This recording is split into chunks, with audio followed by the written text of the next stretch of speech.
Welcome back, party people. Mike here with the Social Life of Language, making complex theory simple but never simplified. If you think that sounds cool, hit that subscribe button now. Today we're covering an article called See No Evil, Speak No Evil. White police officers talk about race and affirmative action by Bonnie McElhinny. So like the title says, we'll be looking at strategies officers use to engage conversations about race and affirmative action, but like 30 years ago, which I think is the really interesting part, because then we gotta ask, has anything changed? Let's find out. So we got a linguistic anthropologist who recorded 182 hours of police interaction in 1991 and 1992. So even though the article is from 2001, the actual recordings are a bit older. It's cops trying to articulate in real time feelings and ideologies about affirmative action and about race. During these conversations about race, the author hones in on three prominent conversational strategies that white police officers use to navigate what they're talking about. These include silence, discourses of colorblindness, and strategic inarticulateness. Importantly, the author asserts that each one of these strategies, in different ways, allow officers to claim to see no racial difference or inequity. So let's take each one of these strategies one at a time. So first we got silence. Now a lot of times we associate silence with being silenced as a form of oppression. But silence can also be a form of resistance, or even an expression of power when exerted from particular positions in society. For example, in judging others, or ignoring certain groups of people. In conversations about race, silence can mean a whole lot of things, which is why it's helpful to look at the societal position of the person being silent, or the institution being silent. This first quote comes from a white man police officer in his 40s with 13 years on the force. Now, luckily for everyone watching, my acting expertise just happens to be white men police officers in their 40s with 13 years on the force. So you came on when that affirmative action thing was still in place, right? Yeah. Is it hard for white males to get on? I don't know, that's politics. Yeah. I have no idea, kid.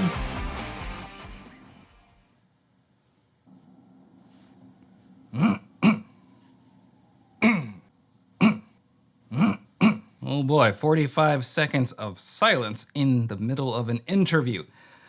Oh, according to the author, it was really only white men who used the silence strategy in comparison to other police officers, which included white women, black men, and black women. Probably because no one is gonna think a white man police officer got their job over someone else because of affirmative action. Like the author even says, non-white men police officers were actually the ones that brought up affirmative action a lot of the times before even being asked about it. The next conversational strategy is invoking discourses of colorblindness. For this reading, let's think of the phrase invoking a discourse as inserting oneself into a broader conversation. And a lot of times you gotta pick the side of the conversation you are on, because powerful discourses often make various claims about reality. So to make a long story short, colorblind discourses make several overlapping claims. For one, that race shouldn't matter, or that race doesn't matter. It claims that the best way to deal with racism is to not talk about racism, or that conversations about racism makes everybody tense, which means it's an unhappy subject, so we should just move along. Whole nother video just on colorblindness, I'll put the link at the top. Now, within the colorblind stance is also a moral stance to getting certain professions or jobs done. In this case, any reference to race means that the officer or police department can no longer be objective. It makes people not think straight or make good choices on the job, especially non-white people. So let's think of that claim to objectivity with the next quote, which also perfectly falls within my acting experience. At other stations, the young black officers, they seem to be all into this black power shit. Seems like trying to take it out on white people. They won't arrest blacks, they'll only arrest whites. I don't think black and white has a place here. It really doesn't. As far as I'm concerned, everybody in this job is blue. We're all blue. There's us and there's them. It's the good guys and the bad guys. And black and white should never go into it. This particular white officer sees black officers as unable to do their job objectively. Specifically, they're so into the black power shit that they only arrest white people. So supposedly, when you are a cop, the only color you should see is blue. The blue overrides race. Oh, and gender. Or like this other police officer says, who up to this point was implying that affirmative action was unfair and also resulted in less qualified people being hired. He says, "My logic is you wear city blue. You're not black, you're not white, you're not male, you're not female." The gender stuff is coming in just a bit. But let's stick with the idea of blue just for now. In no uncertain terms, this is not just about hiring practices. It's a way of making sense of society and social hierarchy and race, but it also includes gender. This idea of blue and colorblindness is the only way to be an objective police officer. This other police officer claimed that affirmative action ruined his department. When the author asked for clarification, he responded with, "Not because I'm racist or have racist ideas, this inferiority thing, or think they are inferior, it has nothing to do with that. You take the most qualified person, whether they're purple facts, if they beat me on the test, and they beat me on all the testing, then they deserve, can't complain."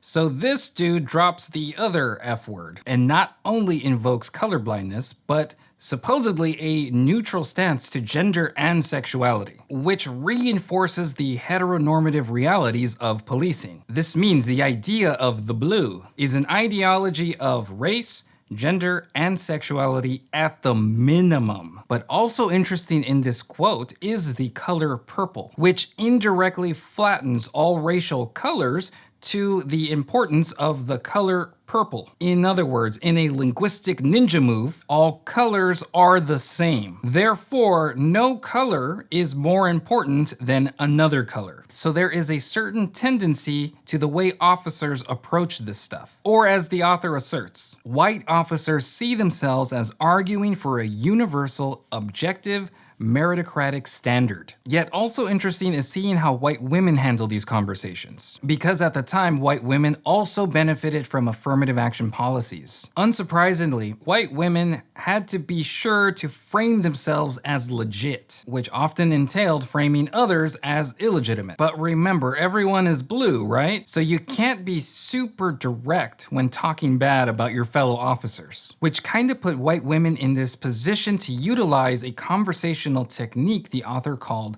strategic inarticulateness. Important here is not to think of this as fumbling through a conversation about race, but more so about being strategically indirect. So what we see is white women walk up to a certain line to talk about general groups of people, then start talking about qualifications or merit or test scores, which are seen as objective. After all, what is supposedly more objective than a test score? Or as one woman officer says, "I mean, statistically, blacks score lower on whites on tests. I don't know, maybe this is their way of getting their fair shot back. And you know, if you can help them, more power to them. I'd support it." So obviously there's a lot of problems here. But this also implies that she did not potentially benefit from affirmative action policies, which makes it seem like affirmative action policies only help black men and women. So the author points out that white women would often use incomplete utterances, meaning they would walk up to a certain point to relay a critique about a black officer, then they would pause or hedge or restart sentences or just completely trail off. So again, strategic inarticulateness. One more example from a white woman,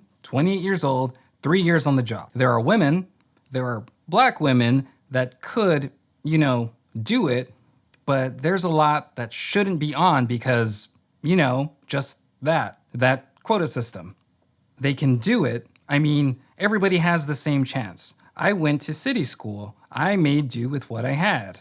I grew up one-parent home, and so on and so on. Now, in this last example, we have strategic inarticulateness, the pauses, the incomplete thoughts, the trailing off. We also got colorblindness, as in everybody has the same chances in life, therefore race and poverty do not matter. So today we covered 3 strategies: silence, discourses of colorblindness, and strategic inarticulateness. But lastly, we need to ask, has anything changed all these decades later? I'm gonna claim definitely not. Usually here I'd probably just put in a bunch of video of cops saying really racist shit. But there is literally so much on YouTube that picking a few examples might make it seem like it's a rare occurrence. So if you're really interested, just YouTube it. There are also infamous message boards, such as the Law Enforcement Rant Forum. If you want to see scary stuff, go there. Also, you can try Googling the phrase "cops fired for racist social media." There is stories like every other week or so. But there's so much less explicitly racist stuff that is particularly dangerous too. For example, police chiefs going on TV promoting this idea of colorblindness. Let's also not forget